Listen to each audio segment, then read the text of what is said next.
స్వదేశంలో జరిగిన టెస్ట్ సిరీస్లో పేలవ ప్రదర్శనతో టీమిండియా స్టార్ బ్యాటర్ విరాట్ కోహ్లీపై తీవ్ర విమర్శలు వెలువెత్తుతున్న విషయం తెలిసిందే. ఈ నేపథ్యంలో అతడికి మాజీ కెప్టెన్ సౌరవ్ గంగూలీ మద్దతుగా నిలిచాడు.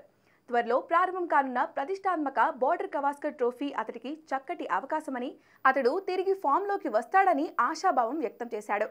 అతడి కెరీర్లో ఆసీస్ గడ్డపై ఆడే చివరి టెస్ట్ సిరీస్ కూడా ఇదే అయ్యే అవకాశం ఉందని అభిప్రాయపడ్డాడు. ఖచ్చితంగా విరాట్ ఒక ఛాంపియన్ బ్యాటర్. గతంలో అతడు ఆస్ట్రేలియా గడ్డపై విజయాలు సాధించాడు. 2014లో 4 సెంచరీలు నమోదు చేశాడు.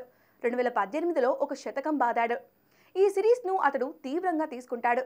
టెస్ట్ క్రికెట్ కోసం ఆస్ట్రేలియాలో పర్యటించడం కెరీర్లో ఇదే చివరిసారని కూడా అతడికి తెలుసు. కాబట్టి ఏ కోణంలో చూసినా ఈ సిరీస్ అతడికి ఎంతో ప్రతిష్టాత్మకంగా అవుతుంది అని దాదా విశ్లేషించాడు. ఇక ఇటీవల కోహ్లీ న్యూజిలాండ్ సిరీస్లో దారుణంగా విఫలమయ్యాడు.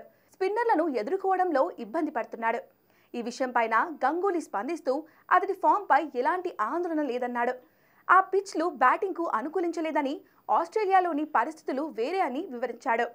అక్కడ మంచి పిచ్లు ఉంటాయి, అక్కడ అతడు గొప్ప ప్రదర్శన చేస్తాడని నేను నమ్ముతున్నాను అని గంగూలీ తెలిపాడు.